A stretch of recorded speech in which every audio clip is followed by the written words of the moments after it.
Commander Voreth Kine stood at the observation window of Athira's ring and watched the human shuttle dock with the station like it owned the place, and that alone was enough to make his blood run hot beneath his scaled skin. He was Dralith, born on a world where gravity crushed the weak before they could walk, where every creature that survived childhood had earned its right to breathe, and he had earned more than most, rising through the ranks of the Dralith military to command 3 full legions across 11 star systems, and in all that time he had never lost a single ground campaign. The Dralith did not lose, not in 600 years of recorded warfare, and everyone in the galaxy knew it. So when the Galactic Concord had invited humanity to sit at the same table as his people during this ceasefire summit, Voreth had taken it as a personal insult, because humans were nothing special, and he had studied them carefully enough to be certain of that. Soft-skinned creatures with only 2 arms and 1 heart. No thermal vision, no venom glands, no natural armor, no redundant organs, just fragile little bodies wrapped around stubborn little minds.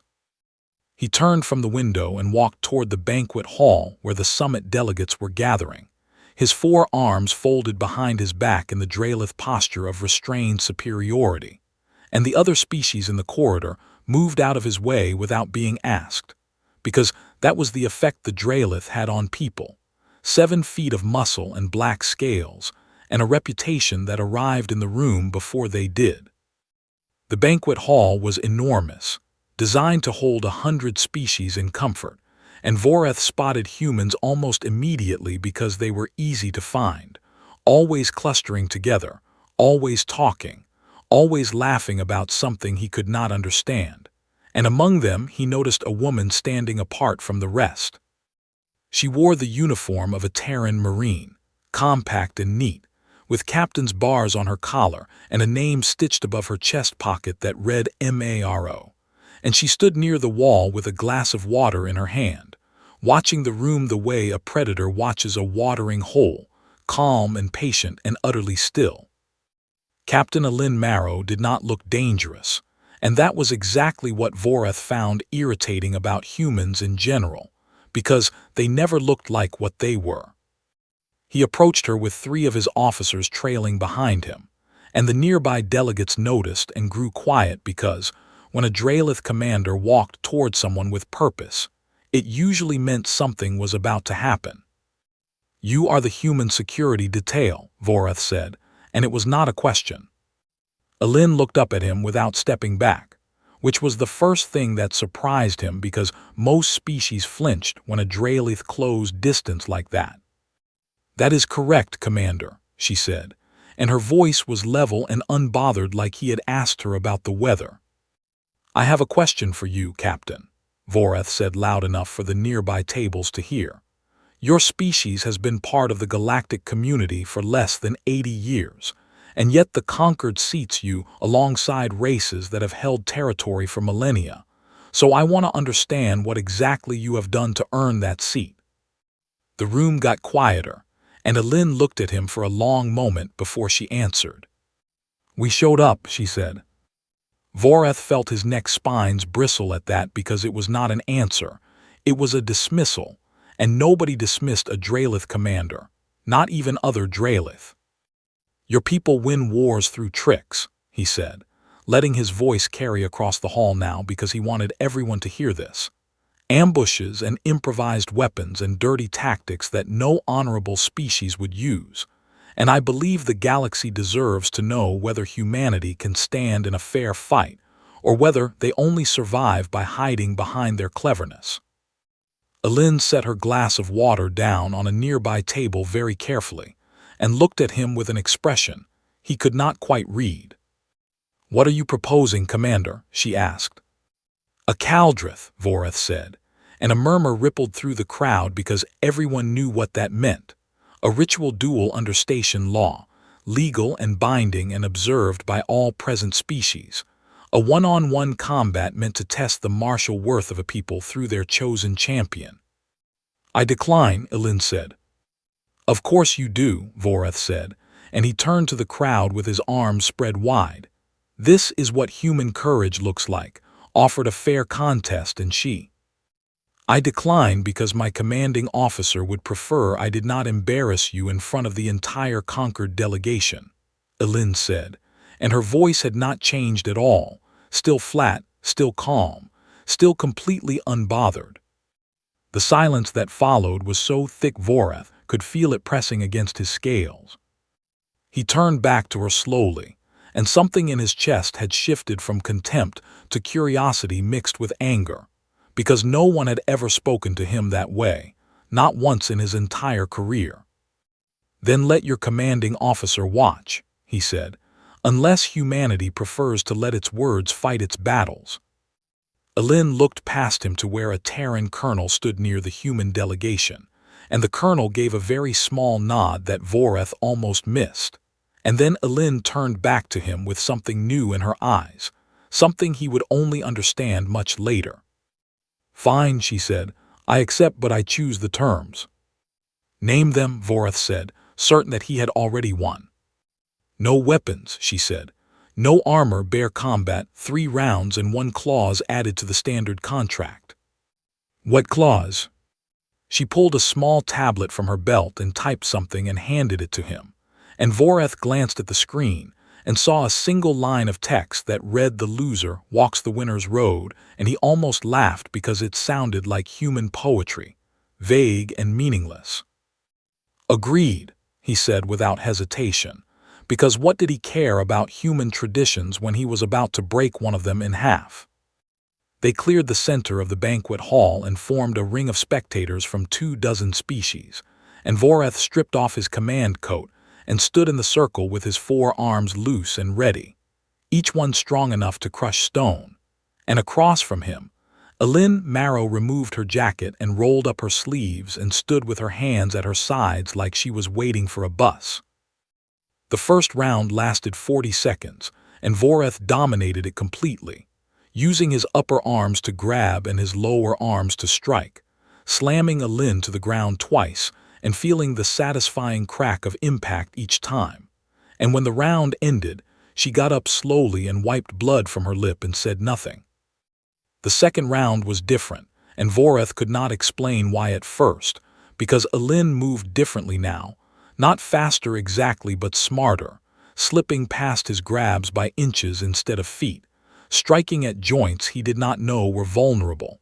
And when the round ended, he was breathing harder than he expected. The third round broke him. Elin did not fight like a warrior in that final round. She fought like a surgeon, targeting the nerve clusters under his second arms that no alien should have known about, exploiting the half-second delay in his peripheral vision when he turned left, reading his fatigue in the way his lower hands dropped a fraction of an inch every 8 seconds, and she used all of it against him with a precision that was almost mechanical. He went down hard, his face against the cold floor of the banquet hall, and his body would not respond no matter how loudly his mind screamed at it to get up. Through fatting vision he saw Elin Marrow standing over him, not gloating, not celebrating, just standing there with blood on her knuckles and a look on her face that was something close to sadness. "You wanted to know what makes us dangerous," she said quietly, and her voice was the last thing he heard before darkness took him. "You are about to find out."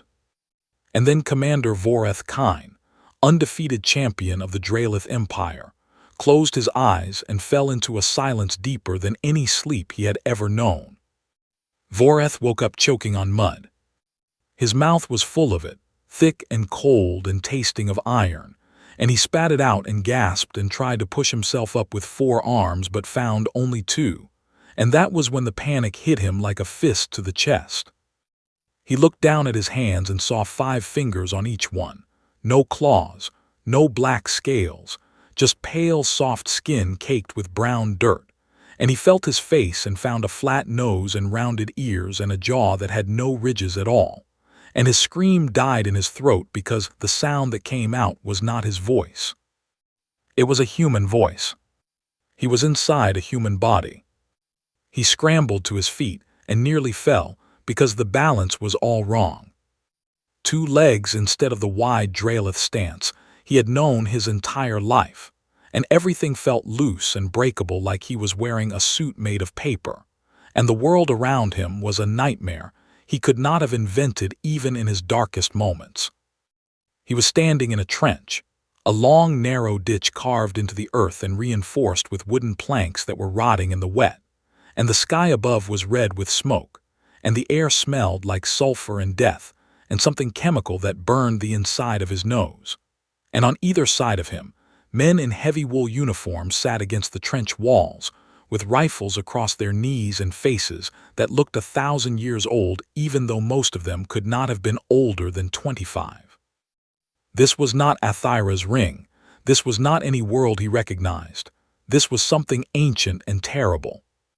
"On your feet, soldier," someone said from behind him, and Voreth turned to see a man with a thick mustache and sergeant stripes on his sleeve looking at him with tired eyes.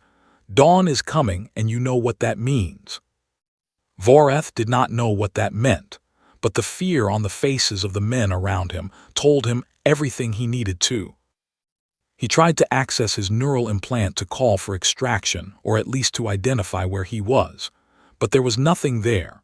No implant, no technology, no connection to anything beyond this cold, wet ditch, and the sound of distant thunder that he slowly realized was not thunder at all but artillery shells landing somewhere ahead of them in the dark.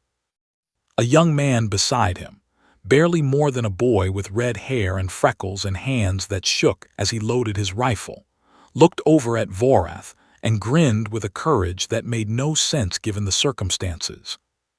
"First time going over the top, mate?" the boy asked, and he could not have been more than 18 years old. Voreth stared at him and did not know what to say. "Do not worry," the boy said, still grinning even though his hands had not stopped shaking. "Just stay with me and keep moving. That is the whole trick of it. Just keep moving and do not stop for anything." And then a whistle blew somewhere down the trench, a sharp piercing sound that cut through the noise of the guns, and every man in the trench stood up at once like they were pulled by the same string, and Voreth understood with horrible clarity what was about to happen. They were going to climb out of this trench and run across open ground into enemy fire, and they were going to do it with bolt-action rifles and cloth uniforms, and no shields and no energy weapons, and no medical nanites and no orbital support. Just their legs and their lungs, and whatever it was inside them that made them capable of doing something this insane. The first men went over the top, and the machine guns opened up immediately, a rattling roar that filled the air with a sound like tearing metal, and Voreth watched the soldiers in front of him jerk and fall and crumble into the mud like puppets with their strings cut, and his whole body locked up because this was not war as he understood it. This was slaughter. The red-haired boy grabbed his arm and pulled him forward. "Move," the boy screamed, and his voice cracked with terror, but his legs were already carrying him up the ladder and over the edge, and Voreth felt his human body follow because the boy's grip was iron, and his fear was contagious, but so was his courage. They ran. The ground between the trenches was a wasteland of craters and barbed wire and bodies from charges that had come before, and the mud sucked at their boots with every step like the earth itself was trying to hold them back, and the air was full of bullets that made sharp cracking sounds as they passed close enough to feel. Men fell on either side of him, some screaming and some silent, dropping into the mud and not getting up, and Voreth's human heart was hammering so hard he thought it would burst through his ribs because he had only one heart in this body, and if it stopped there was no backup, no second chance, no biological redundancy. He had commanded armies from orbital platforms. He had directed fleet engagements across entire solar systems. He had held the lives of millions in his 4 hands and never once felt afraid because the Draelith body was a fortress, and his technology was a shield. But this body was nothing. This body was meat and bone, and it could be torn apart by a piece of metal smaller than his fingernail, and he had never in his life felt so completely and utterly vulnerable. A shell landed 20 meters to his left, and the blast waved through him sideways into a crater, and he lay there in 6 inches of freezing water with his ears ringing and his vision blurred. And he could not move because every instinct he had was screaming at him to stay down, to hide, to wait for extraction that was never coming. And then he heard the boy. The red-haired boy was in the crater with him, bleeding from a cut above his eye, and he grabbed Voreth's collar and hauled him upright with a strength that should not have existed in a body that thin. "Not here," the boy said, and his voice was shaking but his eyes were clear. "We do not die in a hole, come on." They climbed out of the crater and kept running, and around them other men were doing the same, human beings with no armor and no augmentation charging into certain death, because someone had blown a whistle, and they had decided that going forward was better than staying still. Voreth watched a man take a bullet through the shoulder and keep running, watched another drag a wounded friend through the wire with one hand while firing his rifle with the other, watched a medic sprint into the open to reach a fallen soldier even though the ground around him was being chewed apart by gunfire. And none of these men were special. None of them were enhanced or engineered or selected for genetic superiority. They were farmers and factory workers and students who had been given uniforms and rifles and told to take that trench, and they were doing it. They were dying in enormous numbers, and they were doing it anyway. The human body Voreth wore was exhausted and terrified and bleeding from a dozen small wounds, and he could feel it wanting to shut down, to collapse, to surrender to the mud and let it swallow him. But the boy beside him kept moving, and so Voreth kept moving because he did not know what else to do. They reached the enemy trench, and what followed was close and brutal, and nothing like the clean, efficient combat Voreth had trained for his entire life. Just men fighting with bayonets and fists and teeth in a space too narrow for tactics. And when it was over, Voreth was sitting in a captured trench surrounded by bodies from both sides, covered in mud and blood that was mostly not his, shaking so badly he could not hold his own hand still. The red-haired boy sat down beside him and pulled a crumpled cigarette from his pocket and lit it with trembling fingers and took a long breath and then offered it to Voreth. "Same time tomorrow, probably," the boy said, and he laughed, and the laugh was broken and wrong, but it was real. And Voreth took the cigarette and stared at it and thought about how these creatures had just walked through hell on 2 unarmored legs, and their first response was to laugh and share what little comfort they had. And somewhere deep in his mind, in the part of him that was still Commander Voreth Kine of the Dralith Empire, a crack formed in everything he had ever believed about weakness and strength. He did not understand it yet, but it was there and it was growing. And the worst part was that he could feel the simulation shifting around him, the trench dissolving at the edges, the red sky rippling like water, and he knew with absolute certainty that this was not the end. This was only the beginning. There were more wars to walk through, more human roads to follow, and whatever waited for him in the next one would be worse because humans had not stopped fighting after this. They had kept going. They had always kept going. And for the first time in 600 years of Dralith military tradition, a warrior of his rank and standing closed his eyes and whispered a prayer, not to his own gods, but to whatever force in the universe had made these impossible, breakable, unbreakable creatures what they were. The world reformed around him like a painting being drawn by an invisible hand, and when Voreth opened his eyes again, the mud was gone, but the cold was worse. A cold so deep and so absolute that it felt like the universe itself was trying to freeze the life out of him. He was in a city, or what was left of one. Buildings rose around him like broken teeth, shattered walls and collapsed roofs and streets choked with rubble and ash, and the sky was white with winter, and the temperature was so far below freezing that his breath did not even form clouds anymore. It just vanished into the dead air like it had never existed. He was human again, different body but the same terrible fragility, wearing a uniform that was too thin for this cold and boots that had holes in them, and a rifle that he recognized as primitive even by the standards of what he had just survived. Someone was shouting in a language he could not understand, and then the simulation translated it for him like a filter settling over his ears, and the words became clear. "They are crossing the river, get to the factory. Do not let them take the factory."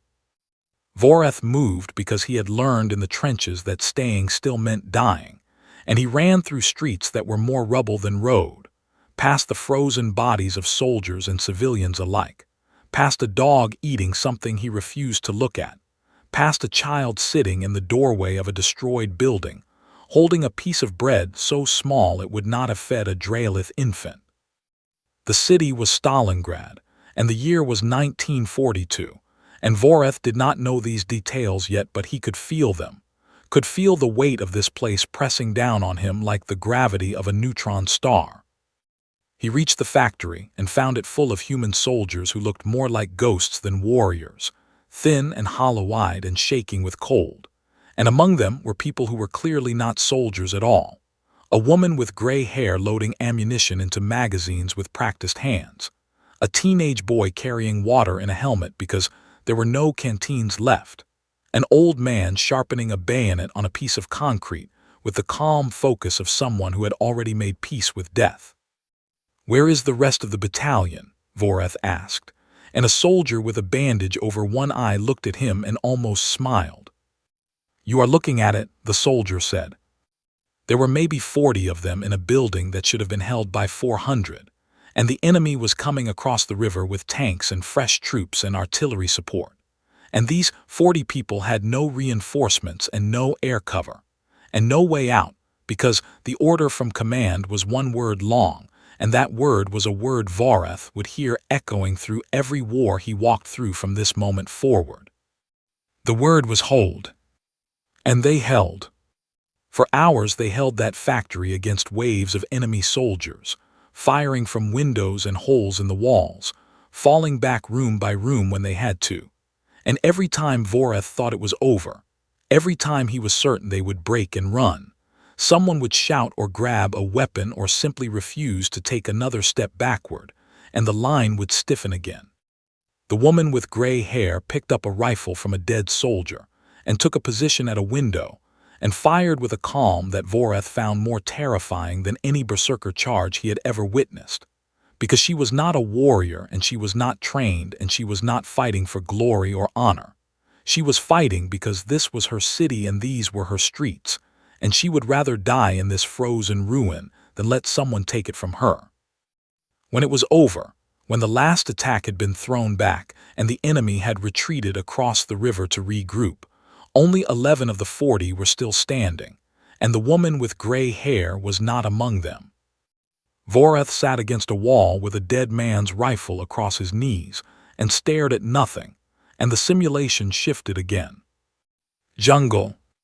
Heat hit him like a wall, and the cold of Stalingrad was replaced by a humidity so thick he could barely breathe, and the sounds changed from artillery to insects, a constant buzzing drone that filled the air with a living static, and the trees rose around him so tall and so dense that the sky was just a rumor somewhere above the canopy. He was in Vietnam, and the year was 1968, and he was walking a jungle trail with a patrol of 8 human soldiers who moved through the green tangle with a wariness that Voreth recognized because it was the same wariness prey animals showed on his homeworld. The constant awareness that death could come from any direction at any time. The enemy here was invisible, and Voreth understood now why his people had always dismissed guerrilla warfare as cowardice, because the Draelith had never been forced to fight a war where the enemy could be anywhere, where the ground itself could be a weapon, where a trail could hide a trap that would take your legs off before you even heard the sound. A man at the front of the patrol raised a fist and everyone stopped, and the silence that followed was the loudest thing Voreth had ever heard because it was not really silence at all. It was the sound of 8 men holding their breath and listening with every cell in their bodies for the click or snap or rustle that would tell them they had seconds to live. The ambush came from everywhere at once. Voreth dove behind a fallen tree and fired at muzzle flashes in the undergrowth, and the medic of the patrol, a skinny kid with glasses who could not have weighed more than 60 kilograms, was already moving toward a wounded man in the open, running into the kill zone while bullets tore the leaves apart around him. "Stay down," Voreth screamed at him. But the medic did not stay down because the medic had a job, and his job was to reach the wounded, and he was going to do his job regardless of what the universe thought about his chances of surviving it. The medic dragged one man to cover, then went back for a second, then went back for a third, and on the third trip around hit his arm and spun him sideways, and he got up and kept going on his knees, dragging the wounded soldier by the collar with one hand while his other arm hung useless and bleeding at his side. He was 19 years old.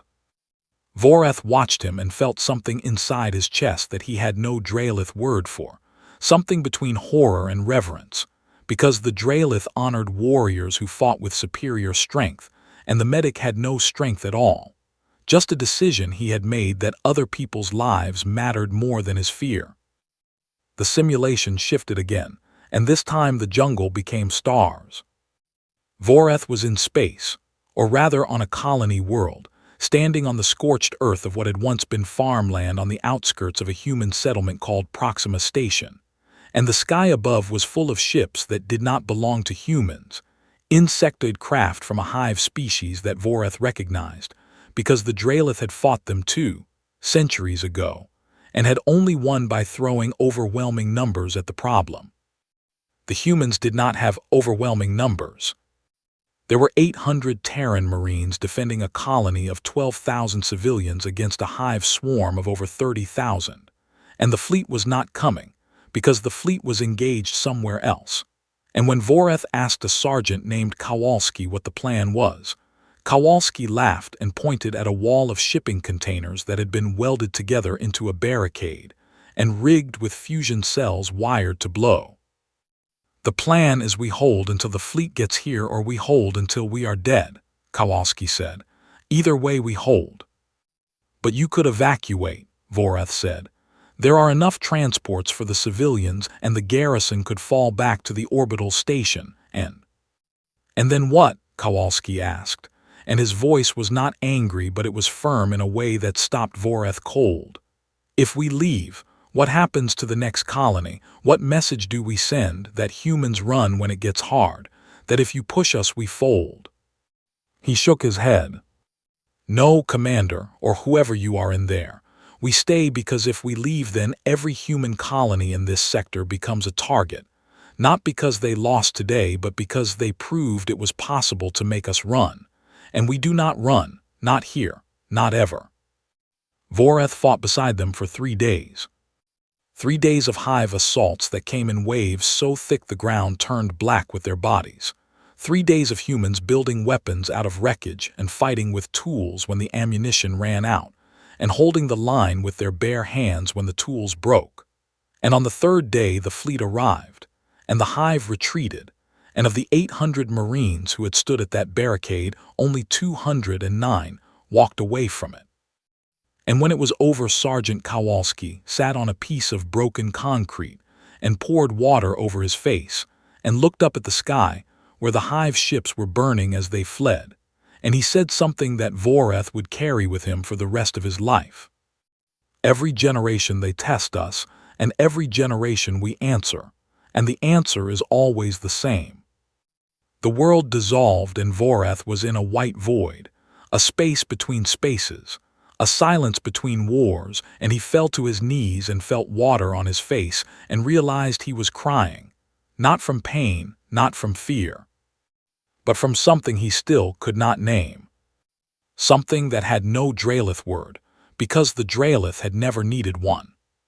He knelt in that white nothing, and he wept for the red-haired boy in the trench, and the woman with gray hair in Stalingrad, and the 19-year-old medic in the jungle, and the 209 Marines who walked away from Proxima Station, carrying the weight of the 591 who did not.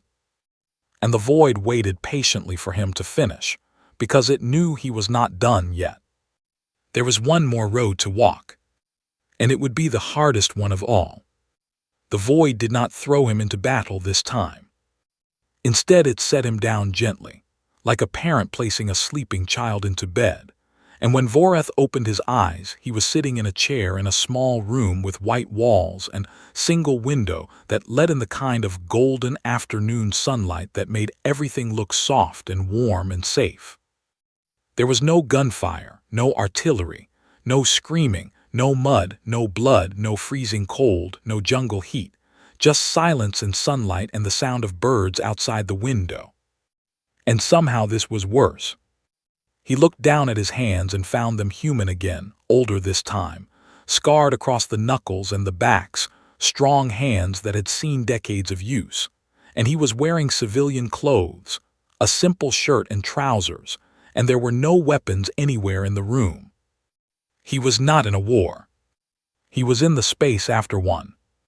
The room was a small apartment, clean but sparse, and on the desk in front of him there was a piece of paper and a pen and nothing else, and he understood without being told what he was supposed to do because the letter had already been started in handwriting that was careful and slow and full of crossed-out words.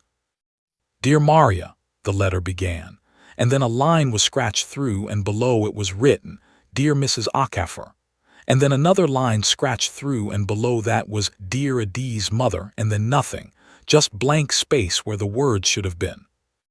Voreth stared at the letter and felt the weight of it hit him like a falling star, because he understood now what this was. This was a soldier trying to write to the family of someone who had died, someone named Adiz who had been beside him and then was not. And the soldier could not find the words because there were no words in any human language that could carry the weight of what he needed to say. He picked up the pen and tried to write, and his hand would not move. Not because the simulation was stopping him, but because the human mind he was living inside could not push past the wall of memory that rose up every time the pen touched the paper. Memories of Adiz laughing at a bad joke the day before the patrol, Adiz sharing her rations with a local child, Adiz checking her rifle with that focused look she got when things were about to go wrong, Adiz stepping in front of a blast that was meant for him. He put the pen down and sat there for a long time. The birds kept singing outside. Later he stood and walked through the apartment and found evidence of a life being lived in small, careful pieces. A coffee cup washed and placed upside down on a towel by the sink. A bed made with military precision. Shoes lined up by the door. A bookshelf with titles he could read but could not absorb because his eyes kept sliding off the words. And on the refrigerator, a photograph held up by a magnet. The photograph showed a group of soldiers in Terran Marine uniforms, arms around each other, grinning at the camera in front of a desert outpost. And Voreth counted 12 faces in the photograph, and he knew with a certainty that went deeper than the simulation, that most of those faces belonged to people who were no longer alive. He touched the photograph with his scarred human fingers and felt his throat close up. The day moved forward, and the simulation walked him through the hours the way a river carries a leaf, without asking permission, and Voreth experienced what no Draelith had ever been forced to experience because the Draelith did not do this.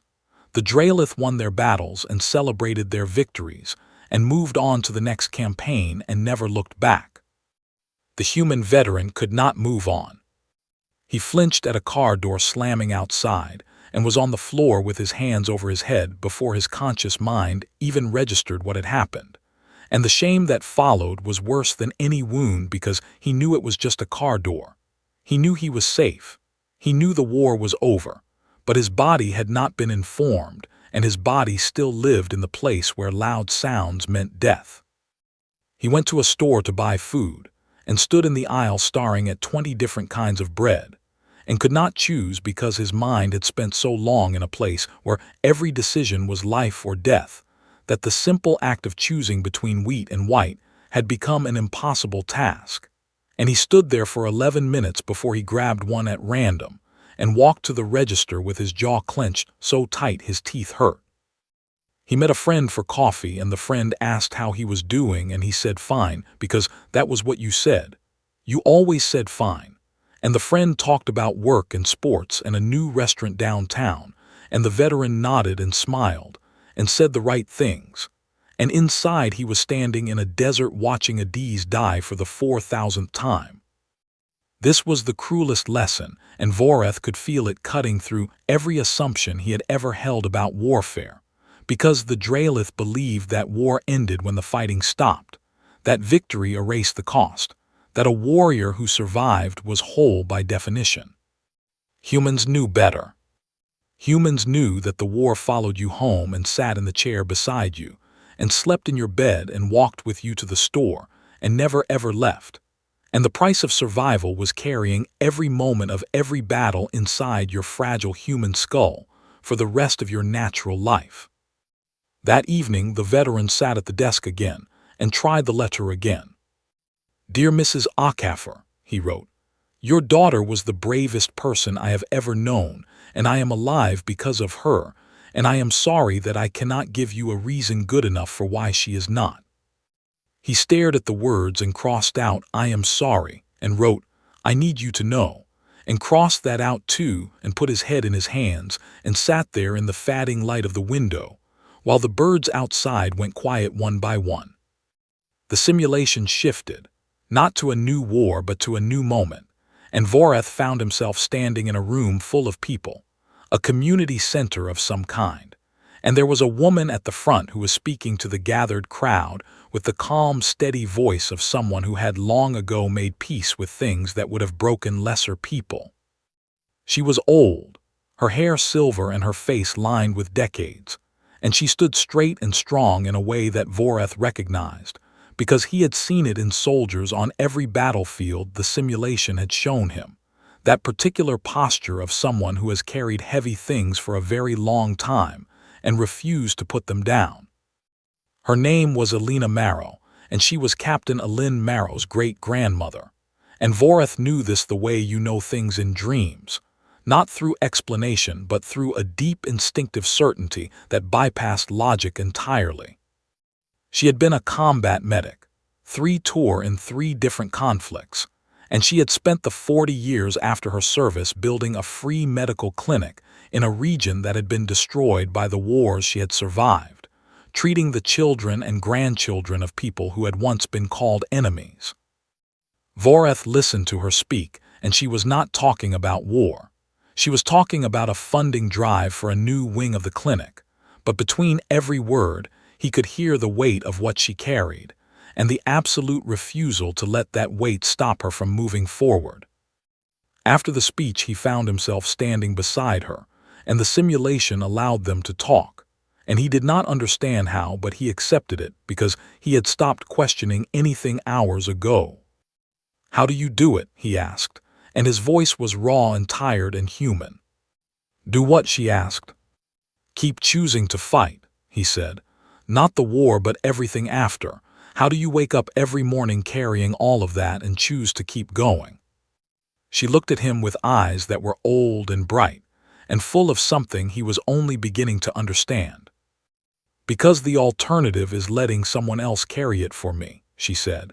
"And I have seen what happens when people decide the weight is too much and they pass it on. It does not disappear. It just lands on someone smaller." She paused and looked out a window at a street where children were playing in the evening light. "The people who came before me carried it so I could stand here," she said. "And I carry it so that girl out there," she pointed to a child chasing a ball across the street, "never has to know how heavy it is." Voreth stood beside her and watched the children play and felt the last wall inside him crack from top to bottom, not breaking outward like a dam, but collapsing inward like a building settling into its own foundation. And what was left when the dust cleared was not weakness and not strength, but something between the two, something the Draelith had never built a word for because they had never needed it. It was the understanding that true strength was not the absence of damage, but the decision to keep building despite it, not the ability to avoid pain, but the willingness to carry it so that others did not have to. The simulation held him there in that room for a long time, long enough for the light outside to fade from gold to orange to the deep blue of evening, and when it finally began to dissolve, he did not fight it. He was ready. He had walked the road. He had seen what it cost. He had felt the weight of it in a body too fragile to carry it, and a mind too stubborn to put it down. And he understood now what Captain Aline Marrow had meant when she looked at him with sadness instead of triumph on the dueling floor. She had not pitied him for losing. She had pitied him for what he was about to learn. The white void took him one last time, and he stood in it with his human hands at his sides, and he breathed in and breathed out and let the silence wash over him like water. And then it let him go. Voreth opened his eyes and saw the ceiling of the banquet hall on Athira's ring, and for a long, terrible moment, he did not know who he was. He could still feel the mud of the trenches under his fingernails, and the cold of Stalingrad in his bones, and the jungle heat on his skin, and the weight of a pen, in a scarred human hand trying to write a letter that could never hold enough truth. And his 4 arms felt strange to him now, too many, too strong, like wearing armor inside a cathedral. A hand appeared above him, small and steady and human, and he looked up and saw Captain Aline Marrow standing over him with her knuckles still bruised from the fight and her expression calm and patient as if she had been waiting for him to come back from wherever he had gone. The crowd around the dueling floor was murmuring with confusion, because for them only 7 minutes had passed since Voreth had fallen. 7 minutes of a Dralith commander lying unconscious on the floor, while a human stood over him without moving, and nobody understood what had happened in those 7 minutes except the 2 of them. Voreth took her hand. His grip was shaking, and he knew every Dralith in the room could see it, and he did not care, because the part of him that would have cared about appearances had been burned away somewhere between the Western Front and a small apartment where a soldier could not write a letter. He stood slowly, and his legs were unsteady, and Aline did not try to help him beyond the hand she had offered, because she understood that he needed to stand on his own, that this was part of it, the standing up after being broken down. The Dralith delegation was watching him with expressions that ranged from concern to barely concealed fury, because a Dralith commander had fallen to a human, and that was already a scandal that would echo through their military for decades. But what happened next turned the scandal into something else entirely, something that would be debated and discussed and argued about for centuries. Voreth released Aline's hand and stepped back and straightened his spine and looked at her with all 4 of his eyes, and then he crossed his upper arms over his chest and extended his lower arms outward with palms facing up and bent his head forward until his chin touched his crossed wrists. The Dralith delegation went completely silent. Several of them stopped breathing. Because what Voreth was performing was the Calcithra, the warrior's acknowledgement, a ritual gesture so old it predated spaceflight, so sacred it had only been performed 11 times in the entire history of the Dralith Empire, and it had never, not once, been directed at a species that was not Dralith. The Calcithra was not a gesture of defeat or submission. It was a declaration that the recipient was a superior martial people, that their way of war and their warrior spirit had been weighed by a Dralith commander and found to be equal or greater than his own, and it carried the formal recommendation that the species in question be treated as a peer in all matters of combat, strategy, and military alliance. A Dralith colonel named Thessa surged forward from the delegation with murder in her eyes. "Commander, you cannot be serious," she hissed in their native language. "They are soft creatures with no natural weapons and no—" "I have walked their road, Colonel," Voreth said, and his voice carried across the silent hall with a weight that stopped Thessa in her tracks. "Have you?" She had no answer for that because no Dralith had ever walked a human road before, and the question itself was a wall she could not climb. Voreth turned to face the full summit, 100 species watching from their tables and balconies, ambassadors and generals and diplomats from every corner of the galaxy, and he spoke in the common tongue so that everyone could hear and understand. "I came to this station believing I knew what strength was," he said. "I believed it was something you were born with, written into your cells, coded into your biology, a gift from evolution that separated the powerful from the weak. And by that measure humans are among the weakest species in this room, slower than the Velkari, more fragile than the Dralith, shorter-lived than the Anthari, with senses duller than half the species seated at these tables." He paused and let the silence hold. "I was measuring the sword," he said, and ignoring the hand that held it. He looked at Alin, who stood where she had been standing this entire time, still and calm and watching him with those quiet human eyes that carried more history than he had ever imagined possible. "I have seen what humans are made of," he said, "not in a laboratory and not in a tactical briefing, but from the inside, through their own eyes, in their own skin. And I tell you now as a commander who has fought across 11 star systems and never retreated from anything in his life, I would rather face a hive swarm than stand across a battlefield from a species that has been fighting wars since before they could write, and has never once decided that the cost was too high to keep going." The Dralith delegation was rigid with shock and anger, and something else that might have been the beginning of doubt. "They do not fight because they are born strong," Voreth said, and his voice was steady now, anchored by everything he had felt and seen. "They fight because they choose to be strong, every single time, in bodies that break and minds that scar and hearts that carry every loss they have ever suffered without putting any of it down.